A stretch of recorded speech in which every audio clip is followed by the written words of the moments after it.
Welcome to Growth Colony, Australia's B2B podcast. I'm Alex from Xgrowth. Each episode, we bring you B2B founders, CMOs, marketing and sales leaders to find out what makes them successful and what was behind their failures, or as we like to call them, hard-learned lessons. If you enjoy the episode, please consider giving us a 5-star rating on Apple Podcasts and share the pod with a friend you think could get value out of it. And of course, make sure to join the community Slack channel at growthcolony.org/Slack. That's enough from me though, let's dive right in. Hello everyone, welcome to another episode. I'm Shahin Hoda with Xgrowth, and today I'm talking to Darren Reid, most recently Director of Marketing and Alliances at Interactive, about the relationship between marketing and sales development teams and why in his past experience at Interactive, he had the SDR team report into the marketing department. On that note, let's dive in. Darren, thanks a lot for joining us. Absolute pleasure to be here. Thanks for having me. No, I'm really excited to have a chat about this. This is quite a debated topic where SDRs under sales or under marketing, and I really love to explore this with you and dig a little bit deeper. So, I think first of all, it would be good to define. What do you think? How do you approach SDR, and what is the definition of SDR or inside sales team? That role. What is that definition for you? I think that's a really good point, actually, and I think that's where, depending on how you define it, that's where you decide where it reports to as well, which is the sort of topic we're talking about, right? So, if the goal of the inside sales function is to actually be a sales function and take orders and interact with customers and help sell through the selling process, then having them report to sales probably makes sense. Where we had them sitting in marketing at Interactive was because they're doing more marketing development, right? So they would be helping us qualify further before we handed on leads to a sales rep. They'd help us, engage an audience before an event or post an event. They'd be working with us around things like, hey, we saw you downloaded this particular piece of content. Can I help you with more information? Is there more things I can give you as part of your decision cycle so that when you are ready to buy, Interactive is the top of your mind? And so we were really using them in that sort of pre-sales funnel, if you like. So sort of at the bottom end of the marketing funnel, but before they hit the sales funnel, and really running a bridge between those 2 points. And I think if that's the plan, if that's how you're going to run your SDRs or inside sales or whatever you want to call them, we call them marketing development reps, but MDR, SDR doesn't really matter. If that's the goal of them, if that's what you're trying to get them to do, then that's the right place for them. If you really are about sales, if they are about order taking, if they are about just processing, or your transactions are relatively straightforward, then putting them in a sales organization is probably okay as well. But for us, it was very much the Interactive offering is a fair bit more complex. It usually requires quite a number of decision makers in the process. It's not a simple, buy it off the shelf, there it is, we'll take that with us type offering. And so having someone just to help you sort of roll through the process, so to speak, just to help steer you or give you some more guidance or whatever it was a really important, very powerful approach. Got it. And another topic that is debated is the inbound versus outbound. It definitely, from what you just talked about, definitely sounded like there was some inbound activity that the SDRs were involved, like somebody downloaded an ebook or attended a webinar. Was there an outbound component as well to what you and the team were doing? It would be that way shortly. So the SDR or your marketing development function is relatively new at Interactive. We've probably only had it in for maybe about 6 or 7 months. We had a backlog of inbound activity that we needed them to work through, which is probably just about finished now. And so, yes, the activity would be then now to move to an outbound basis. We're calling up lists that we've bought, or people who are in related industries and things like that, to try and get them in front of sales or get them in front of our audience, our events and things like that. So initially it was to clear up the backlog of inbound activity that probably wasn't quite ready for sales. It just wasn't mature enough for an expensive salesperson to go and spend time on. You want to make sure that they're spending time on leads that are closable, winnable, have a net genuine contribution to offer the company. The marketing development reps tend to be less expensive. They tend to be a little bit more junior in their experience, not necessarily junior in their maturity, but certainly junior in their experience. And so you pay a little less And through that, then you can put them on things that are perhaps might have a longer payoff period, or maybe not pay off at all, but get them on those things that are perhaps less appropriate for an expensive sales rep. Got it. Yeah, I understand. An expensive sales rep or an AE who is, on $100,000, $150,000, $200,000 a year. You definitely don't want them to be chasing up people who 90% of them might say, yeah, no, I'm not interested. That's a sure way for losing a lot of cash. Now, I'd love to explore. So it's clear from your explanation that qualification was a big component of, hey, are these the right people for us to go out, talk to, and should we pass these to a more senior person? What were some of the benefits that you start seeing when you introduced this team into the organization? Well, I think that initially there was no benefit, and I think there was some real resistance actually, right? So it was quite interesting. The sales reps are used to seeing broadly every lead that comes in going to them, and then them doing the qualification and deciding if it's worthy of their time. By putting this team into the process, what we were doing was saying any lead that actually makes it through this cycle is worthy of your time. So we're taking that, not qualification away, but we're taking that decision away from the rep. And the reps certainly weren't happy with that at start.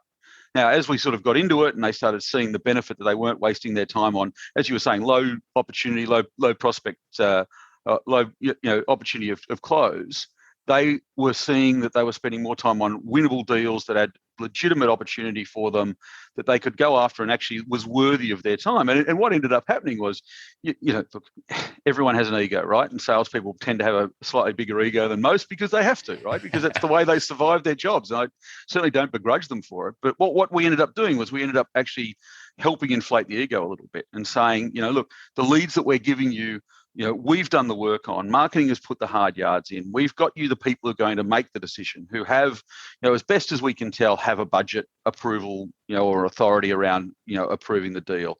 They have a requirement that we can meet. So we're not giving you something that we can't do. And, as far as we can tell, they've also got a timeline. They may not have shared that exactly, but they're in the buying process. And we feel that they're at the right point where they should be talking to a rep. And often what you find is, the customer will self-select in at that point. They'll say, yeah, because we'll go through the motions and say, look, here's all the information, blah, blah, blah. We'll follow you up again in a couple of weeks. Great. Follow me up in a couple of weeks. So we do that. When we get there, we say, okay, so you've got all the information here. Yes, got all the information. Do you feel like you're ready to talk to a sales rep now? Are you ready to actually start constructing a conversation around a transaction?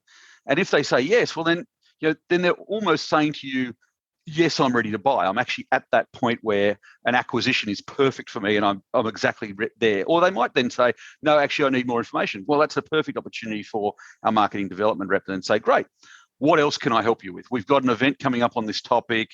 I can get you in touch with some of our other customers to talk about their experiences so you can do reference checks. So we can actually almost craft that sales process, if you like, right up to the point where the rep then is doing the hard negotiation, the bits that are difficult around, product configuration or solution design and configuration, or, pricing, or, all of the terms and conditions that go with that are worthy of a sophisticated rep's time versus just someone who's, I'm doing a university assignment on data centers, for example, right? I mean, I'm sure our reps have spent hours with people like that, right? And to no benefit to the company. And, at the same time, because they're spending time there, well, that's time that they don't have to spend somewhere else. So this way, marketing, marketing's taking the brunt. And to your point, probably 90% of the people that our marketing development rep talk to aren't ever going to be opportunities, or at least not in the foreseeable future. So, there's you're burning through a lot of activity for not a lot of result there.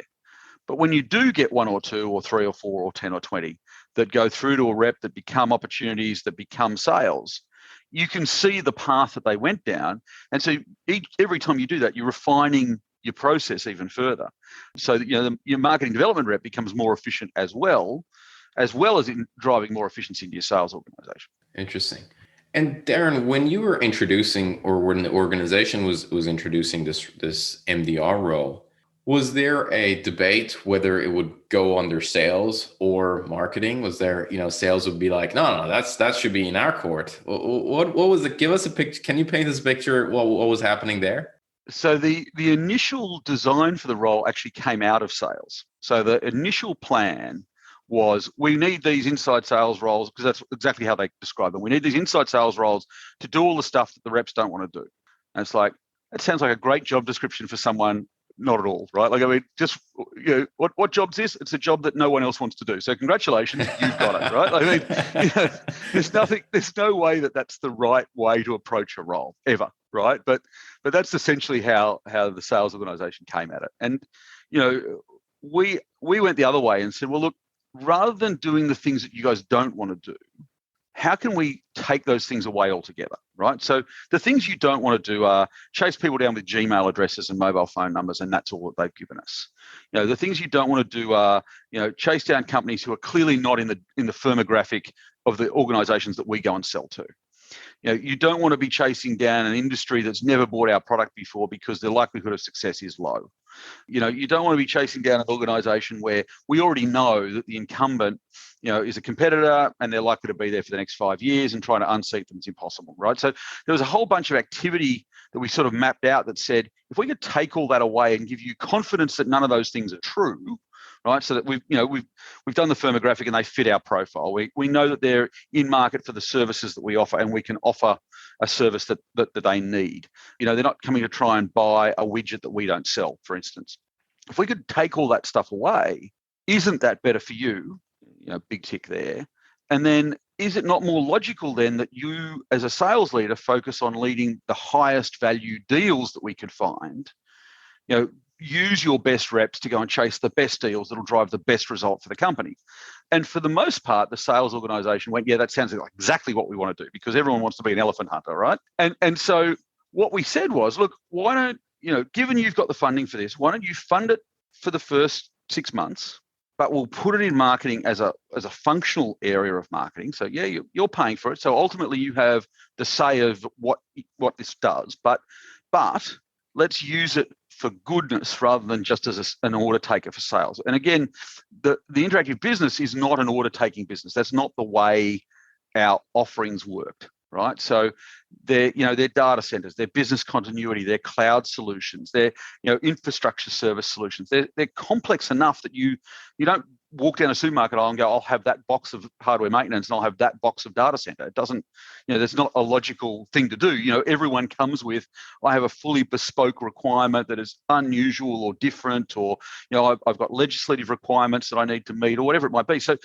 you don't just stand, in the old days, we used to stand by the fax machine on June 30, and take all the orders off the fax. You don't do that in this business anymore. I mean, I don't think there's any business to do that at all anymore. But in this business particularly, you need to engage with the client over a potentially extended period of time to really craft out what it is they're trying to do.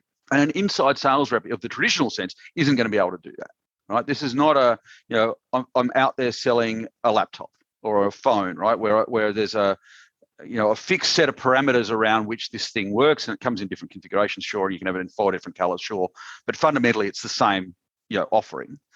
This thing comes in a myriad of colors, and it comes in, every possible combination of factors, and there's 60 things to think about. And when you're putting an order in, there's 45 things on the order sheet, so that requires someone who is, firstly very experienced. So, the sales people that we have, the BDMs and the AEs that we have are, legendary in their experience. Some of them have been in the businesses that they work in for 15 and 20 years. So they really know it extraordinarily well. It's not difficult to teach, but it's difficult to generate that experience in a short period of time. So, that's a challenge. And then, if you can serve up customers who, as I said, are already, proven to have budget or talking about having access to budget, have some sort of timeline and understanding of what they're trying to offer, are in a position of authority in terms of making or part of the decision process, then 2/3 of the rep's work is already done in terms of that qualification thing. So now we can let them loose on the things that they do really the best, right? Which is solutioning and, building up pricing and developing, terms and condition contracts, and all those things that need to be finessed and handled, with someone with experience. And that's how, in the end, that I think sales would still like to have an inside sales function. I think they'd like that idea just for purposes of, everyone wants an empire, right? So, the more people reporting to me, the more important I am. That's generally how it works in a lot of organizations. So I think there's still a feeling about that. But I do think that we recognized pretty early on that having that function sitting in marketing, firstly, they got far more attention. Marketing is a far smaller function than sales. And also, I think if you have a quota of, $1,000 versus a quota of $1 million, you're going to give the $1 million quota the attention versus $1,000 quota the attention. So, I think that's the risk. Unless you have an inside sales function that is of size or of scale or has a very clear activity set that is, almost exclusive to it, then it's very hard for them to fit into the sales organization in a real way. Now, I mean, we were very lucky. All our senior BDs were mentoring and coaching, and they took our inside sales team or marketing development team out on actual conversations with customers. So they got a feel for how things happened post their involvement, and that made them smarter and better and more efficient. And they continue to do amazing things today. So I think what we did, we proved out that having it in marketing for interactive particularly was the right place for it. I love especially where you ended, where the sales team kind of took the MDR team out and really showed them the ropes, because I think one of the areas that a lot of people have challenges with the SDR role is exactly what you said, where, hey, this is not a interaction or a transaction that you only have to pick the color. There is just a variety of things that you have to take into consideration. And often what happens is when organizations introduce the SDR, MDR, inside sales, whatever you want to call it, in an organization, and they kind of get on the phones or they start to interact with customers, all of a sudden the first thing that happens is like, what did you just say? What? No, that's not how you talk to them, or that's not how you say it, or that's not what you should present. Did you have any challenges similar to that, introducing the SDR team into the organization? I think that is the same as if you bring in a brand new rep, right? So I think anybody new into the organization, it doesn't really matter. And one of the things that Interactive in particular does is we sell a lot physically. So we have people, we invite customers onto site to see what it is we do actually physically. And there's some people, particularly in the Melbourne branch, who are famous for their tours. Famous, like they are just brilliant at it. And if you could ever get on one of their tours, you want to, because they are amazing at it, just incredibly talented at it. And so we get the SDRs or the MDRs to go and do those tours. So they got the sense of, the stories behind the story, So one of the things that people don't think about, for example, is, okay, so, we're on Zoom today and that's fantastic. That's using a data center somewhere, probably in the US, but somewhere. That data center is generating a prodigious amount of CO2. It's sucking in an enormous amount of energy. Where's the energy coming from? How green are their credentials? What are they doing to offset carbon? All of these sort of conversations. You can put them on your website, of course you can, but they don't mean anything until someone physically sees it. So when they come down and have a look and go, oh, wow, a solar array. Yeah, that solar array can power the entire, town that we're based in. Holy crap, right, okay, wow. So those stories start to have a real effect. And I think if, we certainly had our MDRs go and do those tours multiple times with different people, so they picked up all of the different stories. But you also tend to tell the story about the customer who had this issue, or where we solved that problem, or we had this experience, or above and beyond for an engineer. And so those stories become part of the fabric of the company, but they become part of the fabric of the relationship that you have with these new customers. So the MDRs having those experiences and hearing those things, they started to parrot some of the phrases, which was perfect, which is exactly what we're trying to do. Invariably, someone says something stupid. But hey, I say stupid things all the time, right? And I'm old. And,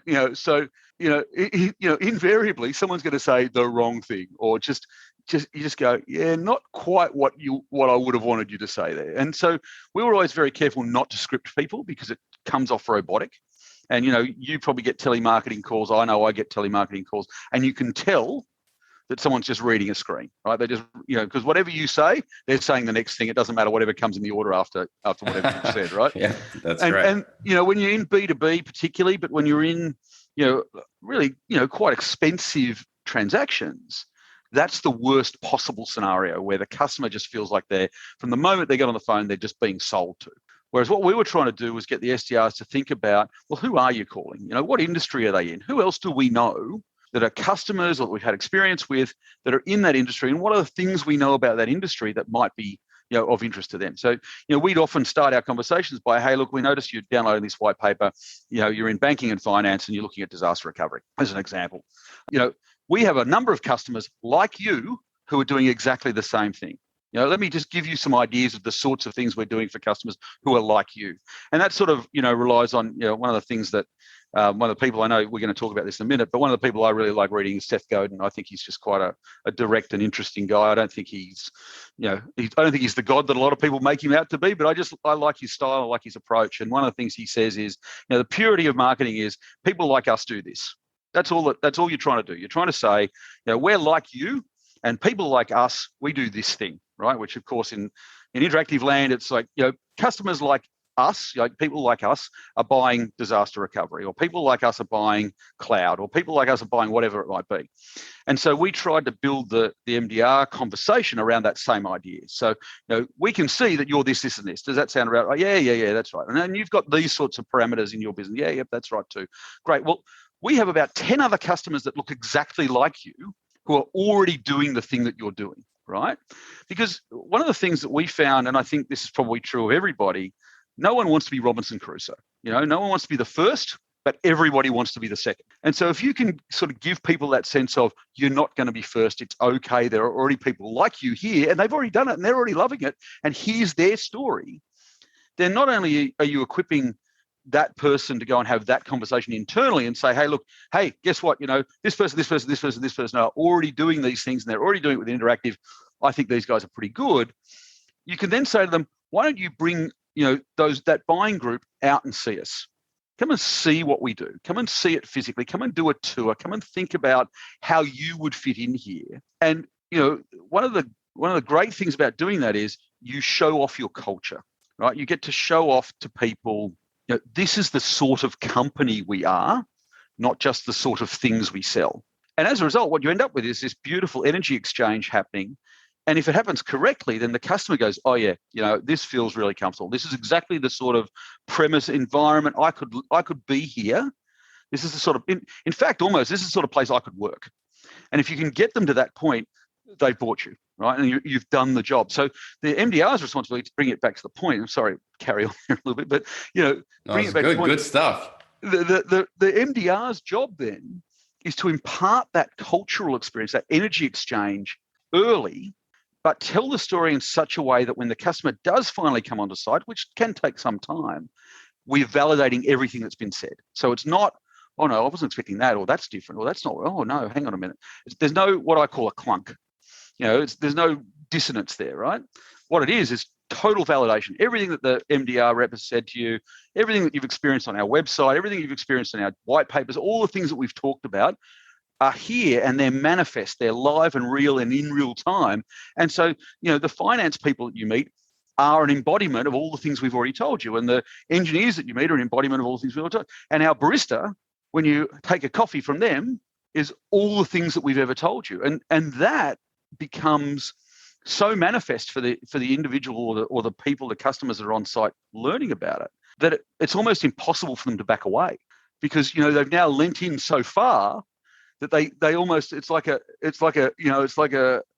tractor beam, right? I mean, to be an IT nerd, right? But it's you've sucked them in, and that's exactly the whole point. That's the whole game. I love it. I feel like if I buy a cloud security solution from one of the salesperson at Interactive, and then walk around Interactive, all of a sudden in the middle of that, I might buy a disaster recovery plan from the barista at it's like the culture is so strong. It's like grabbing a cup of coffee. I'm like, oh yeah, I would like one of those. That sounds great. I think the level of maturity that you're talking about is fascinating. I think a lot of organizations that they look at the sales development role or the market development role, look at it from a perspective of, we need somebody to be making calls and somebody to get in touch with people. And I feel like you've kind of taken it to that next level where like you're infusing the culture in it. And it's hard. That's not an easy task to do. of incorporating culture in not only your SDR but all the other elements. A lot of that's a holy grail. That's what a lot of organizations aim for. On that note, if you were going back and you wanted to reintroduce the MDR team, the marketing development reps into the organization, is there anything that you would do differently? I think there's any number of things we do differently. I think, once you've done one thing once, you always look back and go, oh, there are all these things I do differently. I think that a couple of the key things we do differently are, we spend a lot of money on outsourced telesales early on. And I think that's probably where you were sort of heading a minute ago, where, companies have problems ingraining the culture, because a lot of what they do, as you say, is they go and ask people to dial for dollars. Just dial and dial and dial and dial and dial. I don't know about you, but how many times do you answer the phone when it says private number? Probably never at all, right? If it's a number you don't recognize or you're not sure about, probably not at all. And so those reps are trained not to leave voicemails and all that sort of stuff, because what's the point, right? You're trying to just get someone on the phone at that moment, and when you get them, you're trying to hang on to them for dear life. I think customers in particular, but I think as consumers, I think we're past that stage. None of us love to hear that stuff, right? And so companies have gone further now, and they use robocallers and they use recorded messages. And if you hang on the phone long enough, they'll put you through to someone. And, but you hate that and I hate that. And as soon as you hear that connection time while you're waiting for someone to come online, you go, gotcha, I'll hang up, And so that history of, random people calling you at random times that are generally inappropriate and generally just not suited to your day or whatever, you're not going to take the time to talk to them. Using where we inserted the MDR was always that you'd already expressed an interest. You'd already shown and demonstrated behaviors that said to us, you're in the market, or potentially in the market, or you're researching the market, or we've got something that's of interest to you. So you've already offered that up in a way, right? So I think what I would say to you, the things I would do differently is I would never have spent anywhere near the amount of money I spent on outbound telesales using a remote organization. Partly because of the culture thing. And, you can find people who sort of align to you and have a similar style to you, and they can come out and see your premises and whatever, but they don't live it. They're not there every day.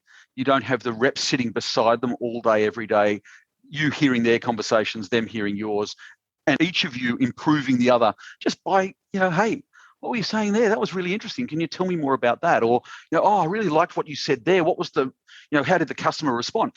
That just becomes a natural byproduct of sitting together. But if you've got a outbound telesales function, they are by definition really noisy. So you don't sit them in the middle of the bullpen. You don't sit them in the middle of a floor with finance people and other things. You tend to put them in another building or another part of the building or another floor or in a closed room or whatever. And so out there in the yard. That's it. That's right. You sit out there. There's an underground car park we've had waiting for you. No. So, but that's the challenge, right? Because they are noisy. Because people on the phone all day naturally get a bit louder and a bit sort of more boisterous, and and so what ends up happening is they create their own culture rather than necessarily your culture. And so, I would certainly say, we learnt a lot by spending money on telesales externally. We learnt a stack from list acquisition to how to qualify before the telesales people are calling the customers or potential prospects, what the handoff looked like between them and us, the information that we needed at our end to make sure that our reps were confident that there was actually, something to go and pursue here. We learnt an absolute stack. And so from that point of view, the spend was worthwhile in the sense that enabled us to set our MDRs up for real success. I would say, it took us a while to find the right MDRs too. There were a lot of people who came like, oh yeah, I'm a telesales person. I know exactly what I'm doing. I punch out 1,000 calls a month or whatever it was. La la la. It's like, yeah, not so much. Not what I'm looking for at all. I'm actually looking for someone who can, on their feet, craft a conversation to help it's almost more customer service. I mean, the company that I've ever seen do it the best is Marketo. Actually, we're a Marketo customer, and I'm not trying to use that as an ad for them, but they insert the MDR really nicely. So you go to their website, do a couple of things. The first thing they do is ask you a bunch of questions about your company and things like that, and which you give freely because you want to try and get to the software. And that immediately tells them that you're in their demographic or you're not, right? So you're at the right level of seniority to make the decision, the company's the right size and shape, all that sort of thing.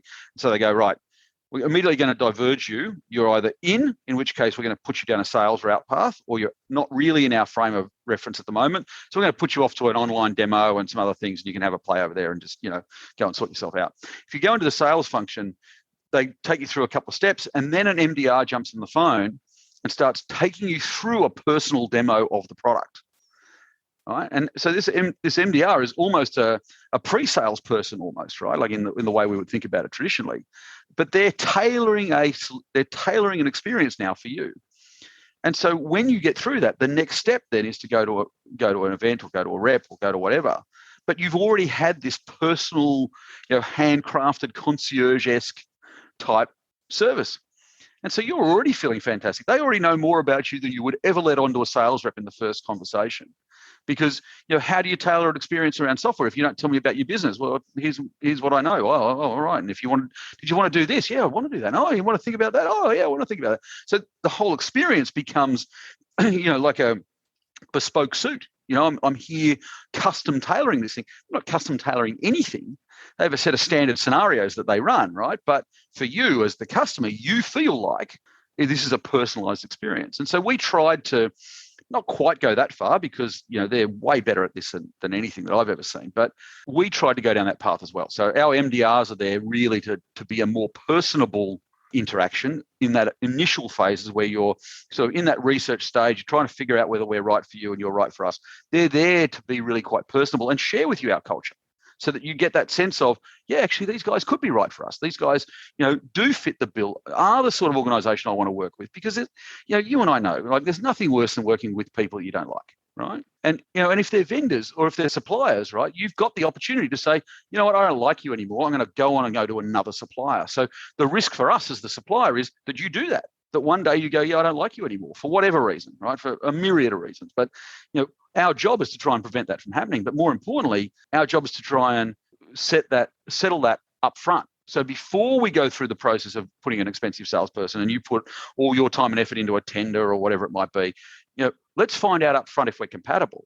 And then we can worry about how the actual relationship works and what the mechanics are and, who's going to do what and for whom and how often and, all of those sort of relationship things that you need. But the first thing you got to know is, do I like you? Are you the sort of company that I want to do business with? Am I happy with you holding my most important data? Or as you said, looking after my cybersecurity? Or, if I gave you my cloud services, what are you going to do with them? Like, are you someone I can trust? Do you give me the sense of, place? Do I feel important? Am I someone who matters?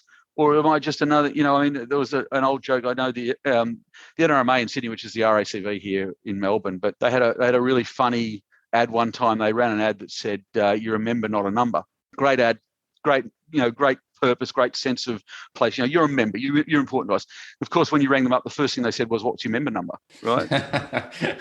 and so the whole thing was just completely dissonant to the ad, and so we always tried really carefully to make sure that, we tend not to use stock imagery, we use stock imagery about people. So the first thing is, you see an interactive ad, the chances are you can go and meet that person, right? Because that person works in the place that they work, right? We have our engineers on our ads, we have our cybersecurity team on our ads, we have all sorts of different people from execs all the way down to our baristas in our ads. They're all over the website, all the photos of the website are of our people. So any of those people on any given day, you could turn up at one of our offices and say, I want to meet Eric, the engineer. And we'd go, well, he's based in Sydney. Turn up at our Sydney office and we'll make sure Eric's there to meet you. Or I want to meet Tanya, the barista. No problem. Well, Tanya, the barista is here. Come and meet her. Or you want to meet Yannick, the barista in Melbourne? Sure, come and meet him. He's right here, right? Like he's a real person. He exists. Yeah. It's not a stock image. It's not a fake. It's not a model. It's not this. It's not real people. Come and meet them. Sure. And I think, and the MDRs were part of that process. Got it. I want to meet these interactive baristas, man. They sound like a gun.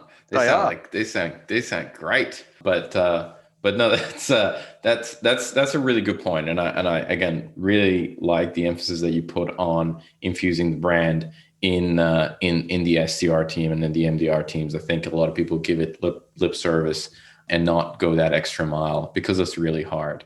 Now, before we wrap up, I have a couple of rapid questions that I want to go through and I want to ask you that it would be great. So the first question is, What is one resource? It could be a book, a blog, podcast, a talk, whatever it is that fundamentally has changed the way you work or live. I think there's a book called Crucial Conversations that I read when I was very, very new to management, and it definitely changed the way I was approaching every conversation, actually, to be honest. But very worthwhile, easy to read. The other one is Five Dysfunctions of a Team by Patrick Lencioni. I think a lot of people have read that, but I always go back to that because it reminds me of when you're hiring people, you've got to hire the right people. I love it. Okay, question number 2. If you could only give one advice to B2B marketers, what would it be? Go with your gut. So honestly, everyone will tell you that there's data for this and data for that, and that we've got data for everything, right? And one of the challenges with all that data is there's no insights. So my view on that is if you believe something, go and test it, go and try it. If you think that's true, go and prove it, or prove it's not. But don't sit there and vacillate and try and find data that validates your position or doesn't, because you'll just find just as much data that invalidates your position. The only way to test it for your market, for your customer base, for your company is to go and try it. Got it. Question number 3. What are some of the influencers that you follow in the kind of the B2B marketing and sales space? Well, I mentioned a couple, obviously, Seth Godin, Mark Ritz, and all those sort of guys. Everyone follows those guys. But I really love what Emma Roberg and her team are doing with the B2B Marketers Forum. So I was lucky enough to attend their Sydney event. Their Melbourne event's coming up, I think, a little later in the year. But they do webinars all through the year. They bring out some amazing talent in the marketing space, and particularly B2B marketing space, for all sorts of different topics. I know they've got an ABM one coming up now, but lots of different things. I did one on segmentation a little while ago. Not that you want to listen to that one, but there's lots of much smarter people than me doing some really amazing things at all different scales, right? So they'll often get a couple of enterprise marketers along, but they'll get a bunch of small, medium enterprise marketers along as well. And the challenges are the same. Obviously, the budgets are different, and the way you approach the solutions are different. But it's really interesting to hear how different people are responding to those challenges, and I'd recommend that for sure. Got it. Last question. What's something that excites you about B2B today? I think the market is ever more sophisticated, and I think the marketing response is ever more sophisticated. And I think, you don't need more brains, you just need to be more willing. And I think that's the thing. I think the opportunities are out there for everybody.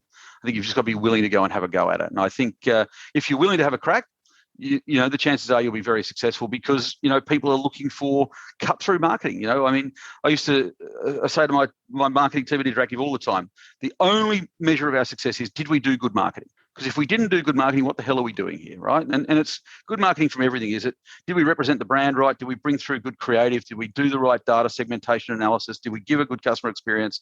Did we take them through the buyer's journey? All of those things, sure.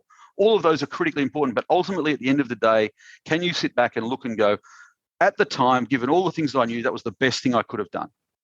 Because you don't want to look back and go, oh my God, that was horrible, I'll never do that again. Because if you're thinking that, then you shouldn't have done it in the first place, right? Yeah. Everything should be the best that you can be at that moment, so that when you do look back on it, you say, wow, yeah, okay, I wouldn't do that today because I know lots of other things now, but at the time, that was certainly the best I could have done. And if you're doing that, you can't lose. Fantastic. Darren, I think there's plenty of golden nuggets in this conversation that we had. And I think listeners are going to probably listen to it multiple times. I know I very much enjoyed our chat, and just want to thank you for coming on the podcast. Really appreciate your time. It's been an absolute pleasure, and all the best to you and your listeners, mate. It's a tough gig, but a very fulfilling one. No, thank you so much again for jumping on. I really appreciate it, and we'll look forward to chatting soon as well. Absolutely. Thanks so much for joining us on this episode. If you enjoyed it, please consider leaving us that 5-star rating on Apple Podcasts and sharing the pod with a friend. If you'd like to continue the conversation, please make sure to join the community Slack channel at growthcolony.org/Slack. growthcolony.org/Slack. Thanks again for all the support, and we're looking forward to seeing you again in the next one.